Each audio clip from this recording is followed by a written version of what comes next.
Voilà, si vous avez suivi le plateau d'Assiom Gaba hier, vous l'avez compris, dans nos marchés, la tomate est à son prix maximum. Pas facile pour tout le monde d'en avoir. On vous donne des astuces pour savoir comment conserver la tomate. Mais d'abord, on suit ce reportage de Estelle Pazou. Je viens de vendre à ce client 25 kg de tomates à 62 500 francs.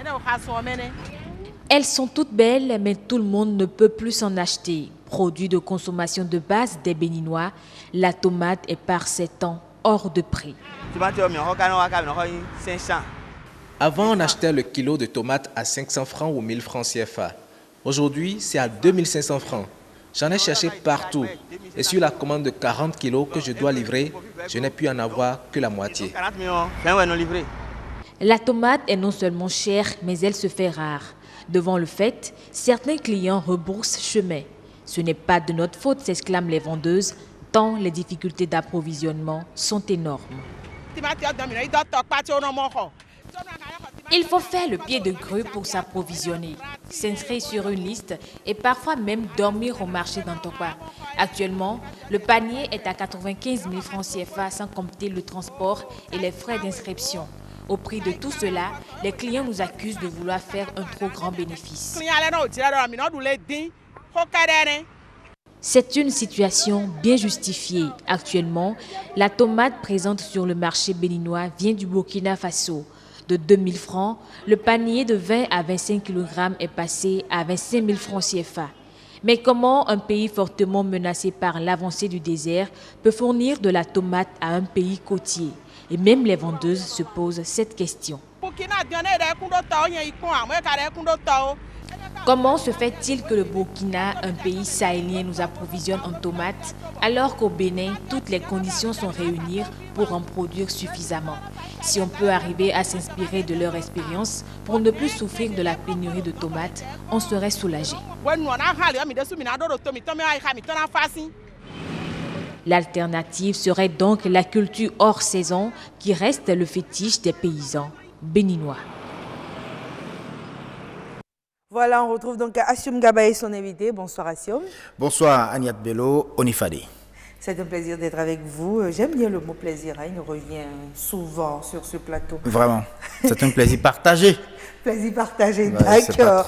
On présente notre invité, un invité qui était déjà avec vous déjà hier, n'est-ce pas? Oui, c'est vrai, Monsieur Robert Deguénon, un producteur agricole qui était avec nous hier. Avec lui, on a abordé la question concernant la flambée du prix de la tomate sur le marché au Bénin. On a compris que 3 fruits de tomates, 3 fruits, je dirais, de taille moyenne, vous l'achetez au plus au moins à 200 francs CFA. Au moins à 200 francs CFA. C'est pas la portée de tout le monde. Non, mais il n'y a pas de problème. On va prendre un peu de. On va manger beaucoup plus d'oignons, mais on va trouver des astuces. C'est vrai que l'oignon coûte moins cher dans cette période-ci. Voilà. Donc, ça va peut-être compenser le déficit de tomates qu'on a. Donc, un peu de tomates, beaucoup d'oignons désormais. Mais il y a d'autres solutions que M. Deguénon va donc nous proposer tout à l'heure. C'est pour cela d'ailleurs même qu'il est là. Bonjour M. Deguénon. Bonjour M. Assiom.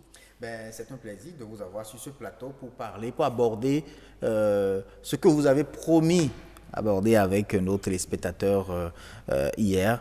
On est là aujourd'hui pour parler des techniques de conservation de la tomate, des techniques maison, bien évidemment. Alors, de la tomate. On se pose la question déjà de savoir quelles sont donc les possibilités de conservation de la tomate qui existent.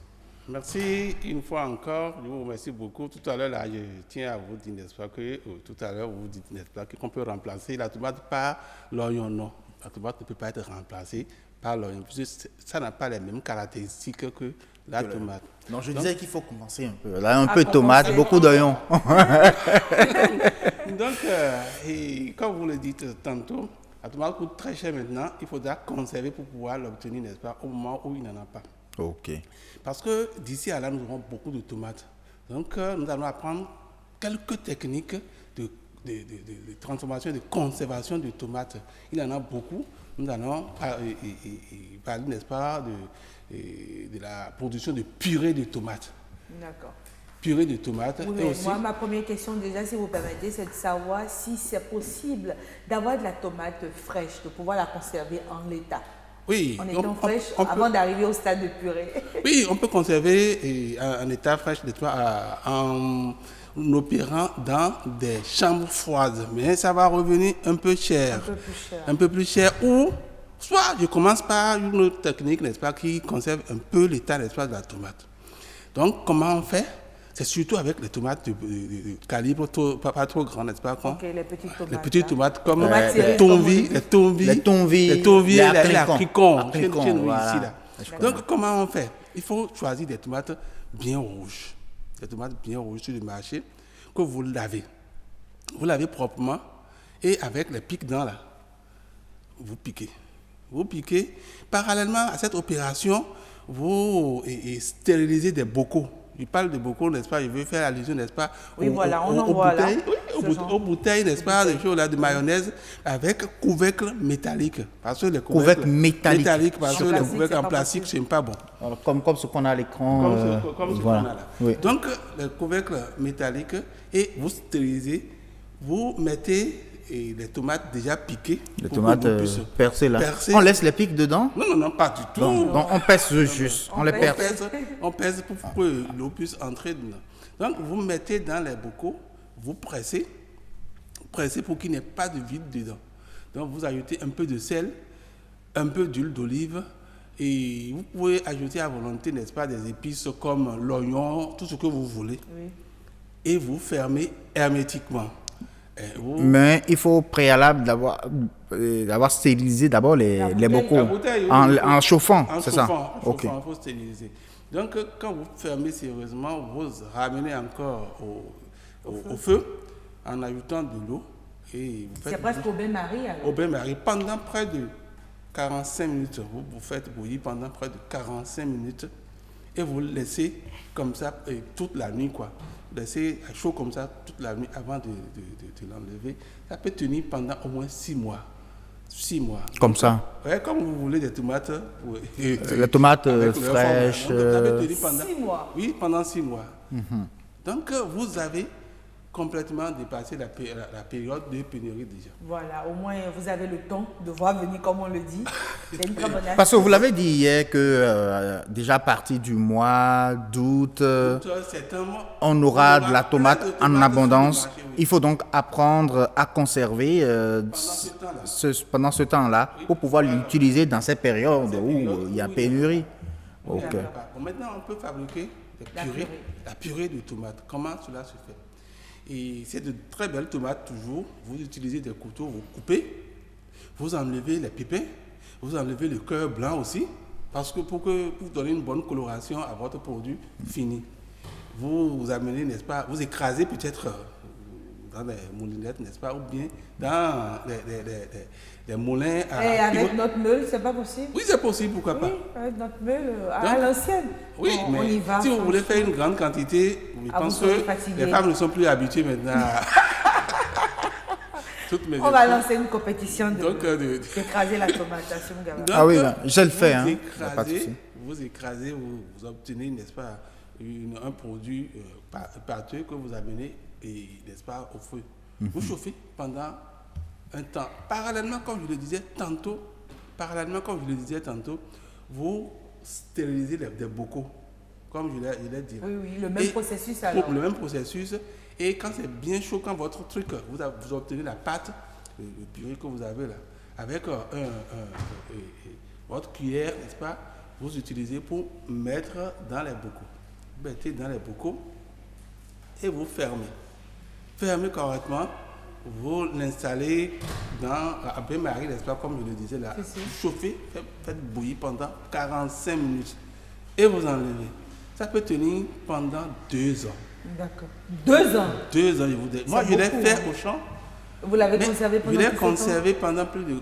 Et c'était toujours à l'état, Toujours, parce que comme le goût. comme le conteneur est transparent, vous voyez le truc, ça présente une bonne coloration, ça ne présente pas de trucs de détérioration. Donc vous pouvez conserver pendant 2 ans. Mais si vous ne voulez pas conserver pendant 2 ans, après 1 an, vous pouvez conserver. Vous aurez déjà traversé la période mauvaise de crise. Donc si chaque ménage pouvait faire, avoir ses astuces et on peut avoir de la tomate chez soi tout le temps. Voilà donc 2 astuces que vous nous donnez sur ce plateau aujourd'hui. C'est-à-dire on peut avoir de la tomate non moulue et conservée pendant au moins 6 mois.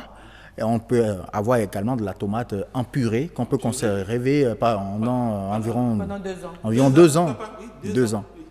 Ah ouais. Moi, j'en ai fait et j'ai conservé pendant 5 ans. Mais je ne demande pas d'aller plus de 2 ans. Mais 2 ans, c'est largement suffisant. C'est largement suffisant. Moi, je me demande, si vous permettez, est-ce que dès qu'on ouvre le bocal, il faut reprendre le processus? Voilà, merci pour la question. C'est-à-dire qu'une fois vous ouvrez, c'est-à-dire les germes qui sont dans la procès peuvent entrer dedans. Soit vous déposez au frais dans un réfrigérateur ou vous ajoutez du sel ou de l'huile pour empêcher les germes, n'est-ce pas, de contaminer votre produit. Ok, parce que... On n'a plus besoin de remettre au feu. Non, on n'a plus besoin de remettre au feu. Oh, ok, donc au frigo désormais pour pouvoir protéger cela. Maintenant, quand on n'a pas de frigo, on peut mettre un peu de sel ou un peu d'huile carrément pour pouvoir donc gérer cela. Je pense que ce sont de très, très bonnes techniques. Oui, très faciles à réaliser. Très faciles à réaliser, mais il faut penser aussi quand même à avoir de ces usines-là qui vont... Parce que c'est pas le même processus, c'est pas le même processus, mais moi je vais proposer, n'est-ce pas, que des petites unités de transformation qui tiennent dans des chambres de 4 sur 4 et pour avoir l'espace. Sinon, si on a une grande usine, parfois on baisse dans l'industrialisation et puis il y a des produits chimiques. Les éléphants blancs peuvent s'installer. Tout simplement. Donc, il faut avoir donc de petites unités.